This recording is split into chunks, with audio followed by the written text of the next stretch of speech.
Y no quisiera prejuzgar, porque al final hay un proceso en curso. ¿Teme usted que otros familiares cercanos o lejanos puedan ser nuevamente acusados por narcotráfico? Mire, yo esperaría que esta situación que se ha venido dando, que desencadenamos cuando empezamos a atacar el narcotráfico, va a seguir trayendo consecuencias. Pero al final, la palabra clave aquí es justicia. Justicia sin importar parentesco, sin importar amistades, sin importar si alguien es neutral políticamente o no. De eso se trata, siempre y cuando sea un proceso justo. El exalcalde de El Paraíso, Copán, dentro de su testimonio, que ha sido recogido por la Fiscalía y presentado en el juicio, o en las alegaciones, porque el juicio no ha comenzado, dice que financió su campaña política, que aportó, no sé si 1.5 millones de dólares, algo así, a su campaña política. ¿Es eso cierto, presidente? Es una persona que tiene 3, 4, 5 o 20,000 razones para estar incómoda conmigo. Claro que puede decir cualquier cosa que se le ocurra. ¿Pero es cierto? Claro que no es cierto. Y él, cuando hace sus aseveraciones, no dice cuáles son los problemas que tuvo conmigo. Aquí cualquiera... O sea que, en su opinión, no hay manera que el exalcalde del Paraíso, Copán... Aquí, así como está la cosa, cualquiera puede decir una u otra cosa, chismes, alegaciones, o tercero de oídas, como quiera llamarle. Por eso es que al final la gente dice, no solamente es un tema de venganza, sino que también es un tema de beneficio personal. ¿Por qué? Porque con eso le pueden rebajar las penas.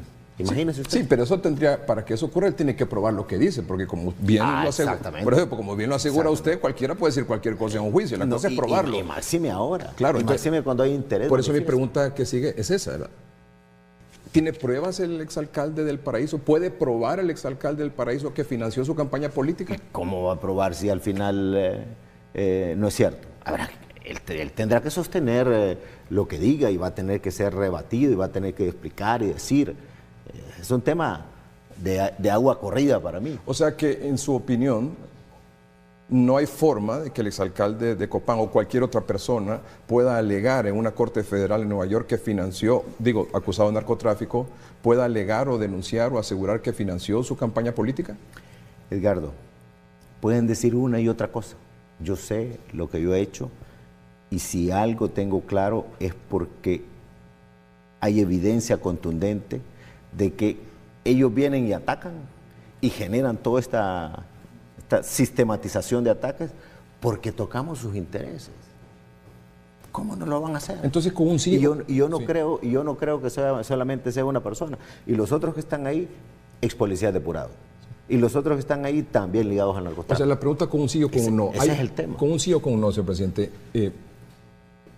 ¿pueden presentar pruebas de que financiaron su campaña política, narcotraficantes, en una corte federal en Nueva York? Mire, ellos tendrán que, al momento que se dé el debate, decir, ¿cuáles son las pruebas? Tiene que decirle el juez. Tiene que decirle al juez. Nosotros tenemos una política clara desde que yo soy candidato a la presidencia de la República. Todo el que más o menos se escuchaba que podía tener problemas, señores, distancia. Porque antes de ser candidato a la presidencia, yo impulsé una política que fue clara contra el narcotráfico y me imagino que muchos quisieron acercarse, como lo han hecho en otros países, para ver qué conseguían, para ver cómo se protegían. Pero mire, ¿cuál ha sido la conducta nuestra? Sistemática, y por eso lo advertí desde el inicio. ¿Teme usted, señor presidente, que durante o después del juicio de su hermano en una corte federal de Nueva York, si lo declaran inocente o culpable, como sea, teme usted que pueda ser llamado a declarar en una corte federal de Nueva York por alguna alegación o denuncia en su contra? Nosotros como funcionarios públicos, no digamos cualquier ciudadano y como funcionarios públicos más, todo el mundo está en la obligación de contribuir con la justicia. Sencillo. ¿Lo ha hecho, lo han llamado a declarar por el momento, de manera privada, de manera...? No, aquí nos conocemos todos. Sí. Pero así como usted le recomendó a su hermano que fuera allá y diera su declaración, ¿usted lo ha hecho? ¿Se le han pedido? No, para nada. Ha sido un trato muy cordial. ¿Teme usted que en algún momento pueda ser enjuiciado en Estados Unidos por narcotráfico? ¿Y por qué? Si al final todo el mundo sabe que lo que ha hecho Juan Orlando y ha dejado de hacer. Imagínese usted que no había habido un gobierno en la historia de Honduras que fuera tan directo y consistente en esta lucha. Es interesante cómo algunos exfuncionarios de Estados Unidos y actuales funcionarios se refieren al gobierno nuestro, como un gobierno que sistemáticamente ha sido claro en esa lucha contra el narcotráfico, contra las bandas criminales, maras, pandillas, y que también hemos hecho un esfuerzo por la región. Es una relación muy cercana, muy sólida, que ahí está, a la vista están los resultados. Presidente, usted dice, yo desde que estaba de presidente del Congreso Nacional impulsé las reformas a la Constitución de la República para luchar contra el narcotráfico y que se aprobara la extradición. Hay quienes dicen, no, eso no fue una iniciativa, eso no fue una decisión del entonces presidente del Congreso Nacional, Juan Orlando Hernández. Eso se debió a presiones del gobierno de Estados Unidos, que llegó al extremo de subir en un avión a fiscal, presidente de la Corte, presidente del Congreso y las autoridades, Secretaría de Seguridad y Fuerzas Armadas y decirles, señores, ustedes tienen que aprobar la extradición. ¿Es cierto eso? No, eso no es cierto. El que diga eso está mintiendo. Le voy a contar cómo fue esa historia. Cuando yo miré los índices de muertes en Honduras, era una situación alarmante. 2009, 2008, aquí las avionetas caían cargadas de droga, pero como que si fuera un enjambre de abejas o una nube de moscas o mosquitos. Este país estaba, bueno, aquí cayeron aviones oficialmente y después desaparecieron. De México para acá, de Colombia para acá, de Venezuela para acá. Una policía muy contaminada, muchos sectores contaminados.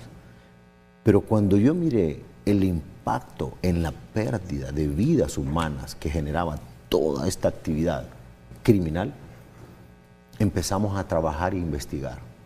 Y nos dimos cuenta que cuando Colombia hizo lo mismo, fue duro, porque hubieron consecuencias. Pero después la situación empezó a cambiar. Llegó un momento que antes que partiera el embajador Hugo Lawrence conversamos sobre el tema y me dice, ¿y usted qué piensa de la extradición? Y le digo yo, ¿cómo fue el efecto en Colombia? Y quedó la plática ahí. Después tuvimos la oportunidad de conversar con un senador, el senador Menéndez. Ya estaba la embajadora Lisa Kubisky. Y me dice, presidente, ¿a usted qué tanto le preocupa el tema de la inseguridad, la violencia? ¿No ha pensado que el tema de la extradición puede ser algo de mucho impacto? Le digo, sí lo he pensado. Hasta llegaron las conversaciones y quien estaba como embajador de Honduras en Washington recibió una llamada de mi persona. Y como era un tema tan delicado, le dije, no me le comente a nadie, podemos vernos. Hasta lo cité en Disney porque yo iba con mi familia para allá. Ahí empezamos a conversar esto.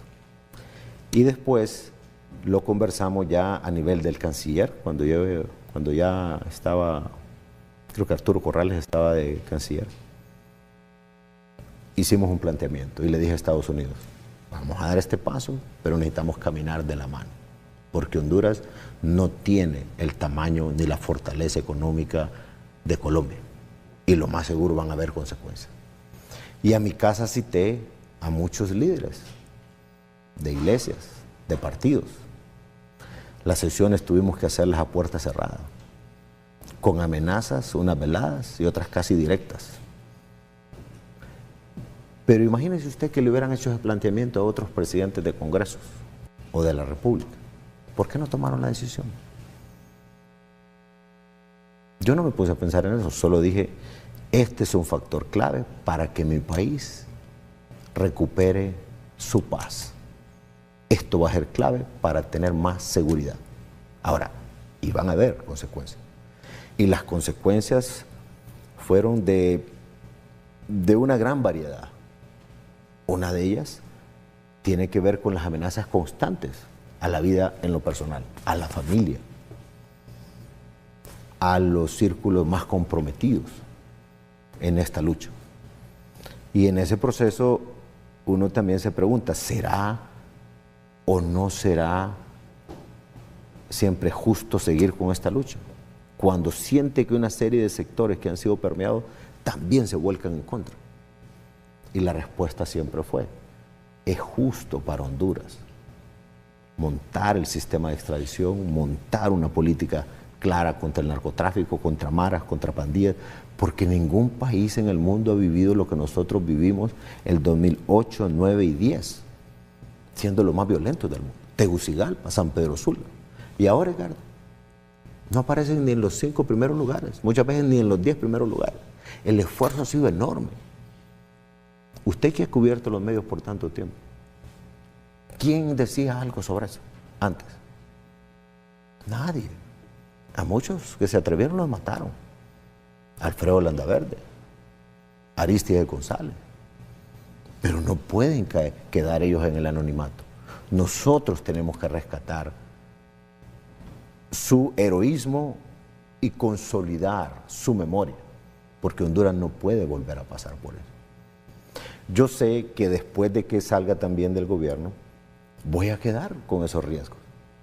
Y muchos amigos en lo privado me preguntan, ¿y cómo vas a hacer? Yo solo sé que esto era necesario y sigue siendo necesario esta lucha para que Honduras sea un país en paz, para que los hijos nuestros, los nietos que vienen y las generaciones que vienen no enfrenten la desgracia que sufrimos nosotros. Y sí es cierto, no es una vida fácil la que se lleva cuando uno enfrenta estas cosas. Pero si usted está en este cargo es para tomar decisiones, es para tomar acción. Pero si va a venir nada más a tomar café y a obviar toda la problemática, sí, gobernar, Edgardo, el 80% es enfrentar problemas y crisis. El otro 20% puede ser un poquito de satisfacción cuando estas cosas se van mejorando. Pero de ahí es de tomar decisiones, ¿verdad? Yo por lo menos recibí una formación que si uno asume una responsabilidad, tiene que cumplirla. Haber pasado por aquí y haberme hecho como otro de la vista gorda, por lo menos no está en mi forma de ser.